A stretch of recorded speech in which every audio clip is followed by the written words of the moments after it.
નમસ્કાર ખેડૂત મિત્રો, સ્વાગત છે તમારું ખેતીવાલે યુટ્યુબ ચેનલની અંદર। ખેડૂત મિત્રો, આજના વિડીયોની અંદર આપણે વાત કરવાના છીએ કે ખેડૂત મિત્રો, આઈ ખેડૂતની અંદર આપણે જો અરજી કરેલી હોય તો એનું સ્ટેટસ કઈ રીતે જોવું, અને જો આપણી અરજી જે છે એ મંજૂર થઈ છે કે નહીં, પૂર્વ મંજૂરી મળી હોય તો આપણે પૂર્વ મંજૂરી ક્યાંથી ડાઉનલોડ કરીએ, અથવા ઘણીવાર ખેડૂત મિત્રો જે છે ગ્રામ સેવક હોય છે એ તમને જે આપણી પૂર્વ મંજૂરી હોય તે દઈ જતા હોય છે, પરંતુ ઓનલાઈન જે છે આપણા ખાતાની અંદર આઈ ખેડૂતના અકાઉન્ટની અંદરથી જે છે આપણે પૂર્વ મંજૂરી કઈ રીતે ડાઉનલોડ કરવી, અને જો આપણી પૂર્વ મંજૂરી જે છે મળી હોય તો જે આપણું બિલ હોય કે આપણા જે ડોક્યુમેન્ટ હોય એ આપણે અપલોડ કઈ રીતે કરવા એની વિગતે આપણે આજના વિડીયોની અંદર વાત કરવાના છીએ। જો આપ આ ચેનલમાં નવા હોય અને આવા જ ખેતીને લગતા અવનવા વિડીયો મેળવવા માગતા હોય તો જરૂરથી આપણી ચેનલને સબસ્ક્રાઈબ કરવાનું ભૂલશો નહીં અને તમારા મિત્રોને જરૂરથી શેર કરજો। સૌપ્રથમ આપણે જે આપણો ગૂગલ ક્રોમ હોય છે એની અંદર જઈને આઈ ખેડૂત સર્ચ કરવાનું હોય છે, એની નીચે આઈ ખેડૂત 2.0 જે આપ જોઈ શકો છો એ આપણે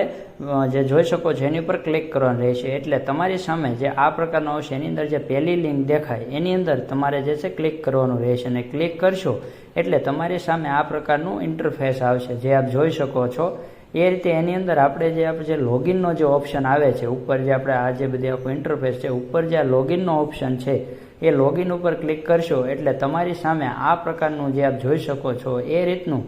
મોબાઈલ નંબર અને પાસવર્ડ જે આપણો બનાવેલો હોય જે તે સમયે એપ દાખલ કરવાનો રહેશે। જો તમને પાસવર્ડ યાદ ન હોય ખેડૂત મિત્રો તો તમે તમારા રજિસ્ટર જે મોબાઈલ નંબર હોય એના દ્વારા ઓટીપી પાડીને પણ તમે જે છે લોગિન કરી શકો છો, અને એની નીચે જે કેપ્ચા જે ભરવાના આવે છે સામાન્ય જે છે એ ગણિત આપણે જે હોય છે 9 ને 4 13 હોય છે, 12 ને 4 જે છે 16 થાય છે, એ રીતે સામાન્ય ગણિતના સવાલ હોય છે એ લોગિન કરો એટલે તમારી સામે આ પ્રકારનું એક ઇન્ટરફેસ ખુલશે। એ ઇન્ટરફેસ ખુલે ઉપર જે અહીંયા તમને 3 ડોટ જે બતાય છે એની અંદર તમે ક્લિક કરશો એટલે તમારી સમક્ષ આ પ્રકારનું જે છે પ્રોફાઇલ છે, અરજી છે અને જે સહાય જે હોય છે એ 3 પોર્ટલ ખુલતા હોય છે। એની અંદર આપણી જે છે અરજીની અંદર તમે ક્લિક કરશો એટલે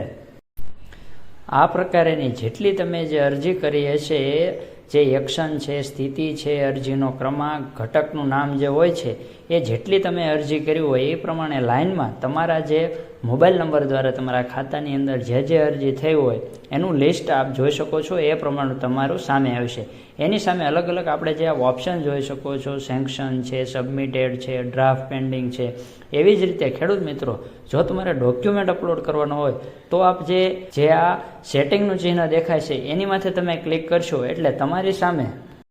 અરજી જોવો, ક્લેમ સબમિટ, સેન્શન રિપોર્ટ એ પ્રકારના ઓપ્શન ખુલશે। જો તમે પૂર્વ મંજૂરી ઓનલાઈન તમારા ખાતાની જોવા માંગતા હો તો સેન્શન જે રિપોર્ટ જે જોઈ રહ્યો છો એની ઉપર તમે ક્લિક કરશો એટલે તમારી સમક્ષ આ પ્રકારેનું જે છે તમારું જે પૂર્વ મંજૂરી હોય છે એ દેખાતી હોય છે, ને એની સાથે સાથે નીચે જે છે ઘટક માર્ગદર્શિકા, એટલે ખેડૂત મિત્રો જો તમે મોબાઈલમાં ભરેલા હોય તો એની માર્ગદર્શિકા એટલે લેતી વખતે શું શું જોવું, કેટલી સહાય મળશે એની વિગતે વાત હોય। જેમ કે જોવા જઈએ તો રાજ્યના ખેડૂતો માટે જે છે સ્માર્ટફોન ખરીદવા માટેની જે સહાય છે એ સહાયના ધોરણની જો વાત કરીએ તો કિંમતના 40% અથવા 6000 જે બેમાંથી ઓછું હોય તે સહાય મળવા પાત્ર રહે છે, અને આ સહાય ફક્ત સ્માર્ટફોનની ખરીદી માટે જ રહેશે।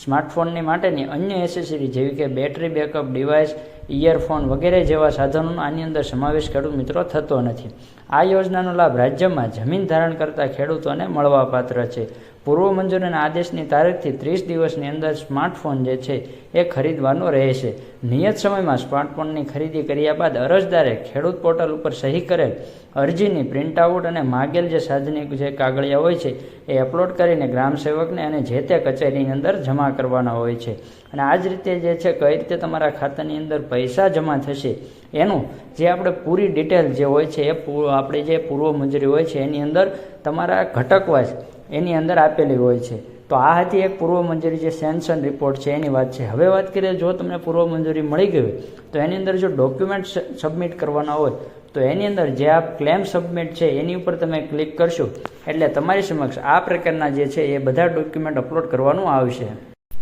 જેની અંદર ખરીદી બિલ છે, સંયુક્ત ખાતેદાર હોય તો એની અંદર બાહેંધરી પત્રક છે, આધાર કાર્ડ પાછળની સાઈડ છે, દિવ્યાંગનું પ્રમાણપત્ર જો લાગુ પડતું હોય તો, જાતિનું પ્રમાણપત્ર,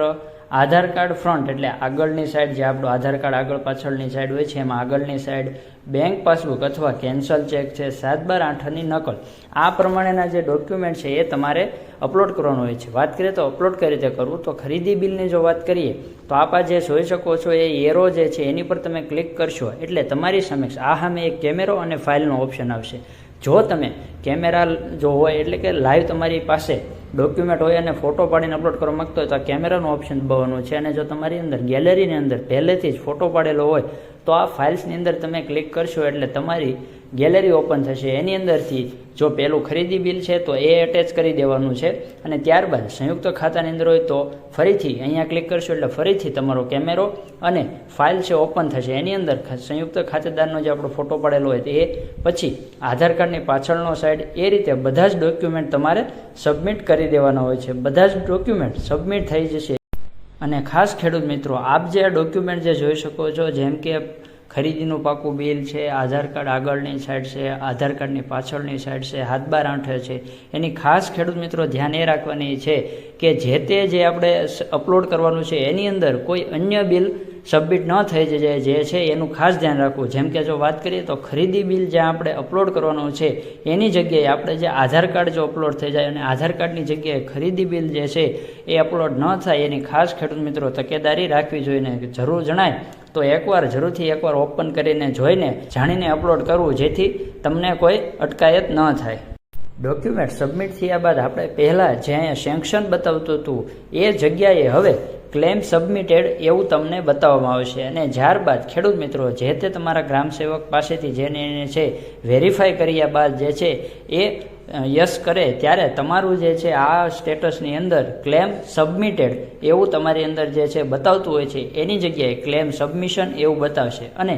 એનો આપણો જે નિયત સમયગાળો હોય કે આપણા પૂર્વ મંજૂરીનું મહિના બાદ ખરીદી થયા બાદ જે તે સમયની અંદર એના નિર્ધારિત સમયની અંદર ખેડૂત મિત્રો જે તે તમારી યોજના હોય એને લગતા જે કાગળિયા જે છે એ તમારા ગ્રામસેવક અથવા તમારી નજીકની જે આપણી ખાતાની વિભાગની ઓફિસ હોય, બાગાયતની ઓફિસ હોય, જે તે ડિપાર્ટમેન્ટની અંદર તમે જે ખેડૂત મિત્રો ફોર્મ ભરેલું હોય તેની અંદર તમારે ડોક્યુમેન્ટ આપવાના રહેશે જેથી તેના સમય મર્યાદાની અંદર ખેડૂત મિત્રો તમારા જે ખાતામાં જે છે ખેડૂત મિત્રો પૈસા જમા થઈ જતા હોય છે. તો ખેડૂત મિત્રો આ હતી વાત સંપૂર્ણ A to Z જો કહી શકીએ કે તમારો જો પૂર્વ મંજૂરી મળી હોય તો આપણે પૂર્વ મંજૂરી ક્યાંથી ડાઉનલોડ કરવી. અને ખેડૂત મિત્રો જો તમારે ડોક્યુમેન્ટ અપલોડ કરવાના હોય તો આપણા મોબાઈલની અંદર જે છે ખેડૂત મિત્રો કઈ રીતે આપણે ડોક્યુમેન્ટ ઘરે બેઠા અપલોડ કરી શકીએ એની વિગતે આપણે વાત કરી છે. ખેડૂત મિત્રો આ વિડીયોની અંદર આપણે જે છે આઈ ખેડૂતની વાત કરી એવી જ રીતે ખેડૂત મિત્રો ખેતીને લગતી અને બાગાયતને લગતી જે સરકારી યોજના હોય એનો આપણે અહીંયા આપણી આ ચેનલની અંદર વિડીયો બનાવતા હોઈએ છીએ. તો જરૂરથી અને સૌપ્રથમ માહિતી મળે એવો આપણા પ્રયાસો રહેતા હોય છે જેથી આપણી ચેનલ સાથે જરૂરથી જોડાઈ જજો અને તમારા જો મિત્રો હોય એને જરૂરથી શેર કરજો જેથી ખેડૂત મિત્રો એમને પણ આ માહિતી ઉપયોગી થાય અને એમને પણ કંઈક ફાયદો મળી શકે. તો ખેડૂત મિત્રો આપણે ફરી મળીશું એક નવા વિડીયોની સાથે, નવી માહિતીની સાથે. જય જવાન, જય કિસાન, જય વિજ્ઞાન.